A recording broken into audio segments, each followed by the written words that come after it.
Assalamualaikum warahmatullahi wabarakatuh, Bapak, Ibu, dan teman-teman semua. Sebelumnya perkenalkan, saya Nunun Nur Hasanah, mahasiswa Fakultas Kedokteran Universitas Jember yang saat ini sedang melaksanakan stase koas di Lab Ilmu Kesehatan Masyarakat. Nah, pada kesempatan ini saya akan berbincang-bincang sedikit mengenai hipertensi atau penyakit tekanan darah tinggi. Hipertensi atau tekanan darah tinggi itu adalah suatu keadaan di mana tekanan darah sistolik atau tekanan darah yang atas itu lebih dari 140 mm raksa dan atau tekanan darah diastolik atau tekanan darah yang bagian bawah itu lebih dari sama dengan 90 mm raksa. Hipertensi ini sering disebut the silent killer karena sering tanpa keluhan. Nah, berdasarkan penyebabnya, hipertensi ini dibagi menjadi dua kelompok, Bapak Ibu sekalian. Yang pertama, hipertensi esensial atau hipertensi murni, yang tidak diketahui penyebabnya. Biasanya dari kasus hipertensi atau tekanan darah tinggi. Sedangkan hipertensi sekunder itu penyebabnya dapat ditentukan. Antara lain penyebabnya kelainan pembuluh darah, kemudian kelainan pada ginjal, gangguan kelenjar tiroid, lalu penyakit kelenjar adrenal, dan lain sebagainya. Nah, untuk menentukan atau menegakkan diagnosis dari hipertensi, dilakukan pengukuran darah sebanyak 2 kali dengan jarak 1 minggu.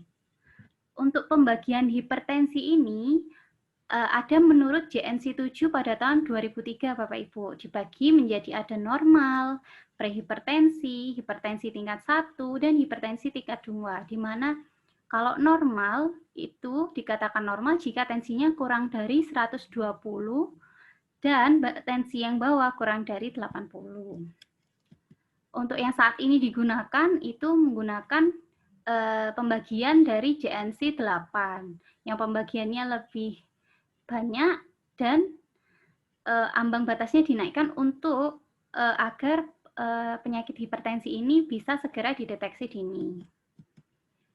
Waspadai hipertensi dan kendalikan tekanan darah. Bagaimana cara kita untuk mengendalikan hipertensi? Yang pertama adalah gaya hidup sehat dan minum obat secara teratur. Apa sih yang dimaksud dengan pengobatan secara teratur itu? Yang pertama, meminum obat secara teratur sesuai rekomendasi dokter. Dan yang kedua, melakukan kontrol teratur untuk mengetahui status kesehatan yang terbaru. Lalu, faktor risiko apa saja yang bisa menimbulkan penyakit darah tinggi ini?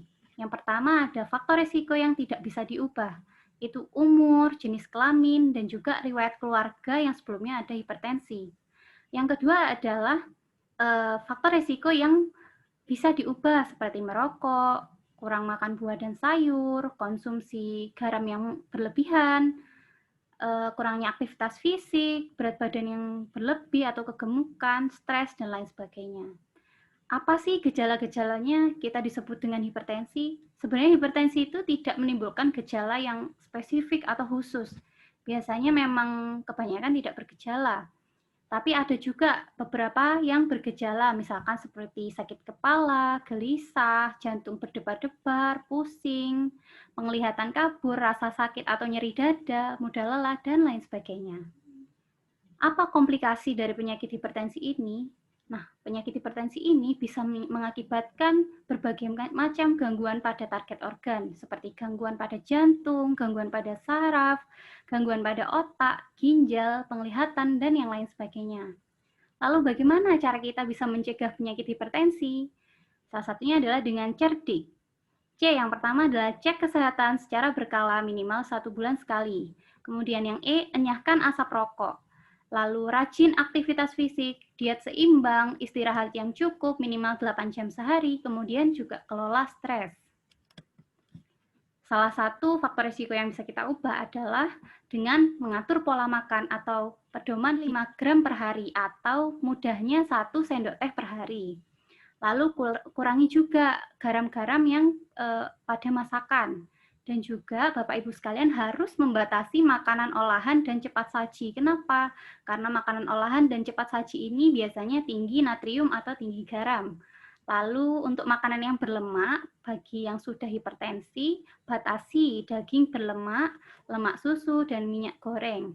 Sebaiknya untuk pemakaian minyak goreng ini 1,5 sampai 3 sendok makan per hari. Ganti juga minyaknya atau minyak kelapa atau minyak kelapa sawitnya dengan minyak zaitun, minyak kedelai, minyak jagung, minyak loba atau minyak biji bunga matahari. Ganti daging lainnya dengan ayam yang tanpa kulitnya. Kenapa nggak boleh dengan kulitnya? Karena di bawah lapisan kulit itu biasanya banyak terkandung lemak. Kemudian buah-buahan dan sayur-sayuran ini harus dikonsumsi perharinya sebaiknya sebanyak 5 porsi dengan total 400 sampai 500 gram atau satu porsinya kurang lebih 100 gram Bapak Ibu sekalian buah-buahan dan sayuran per hari. Kemudian yang tidak kalah penting adalah konsumsi ikan. Makan ikan sedikitnya 3 kali per minggu, utamakan ikan yang berminyak seperti tuna, makarel, salmon, dan ikan yang lain sebagainya. Sekian bincang-bincang singkat kita kali ini tentang hipertensi. Jika ingin bertanya, memberikan kritik dan saran, silakan tulis di kolom komentar.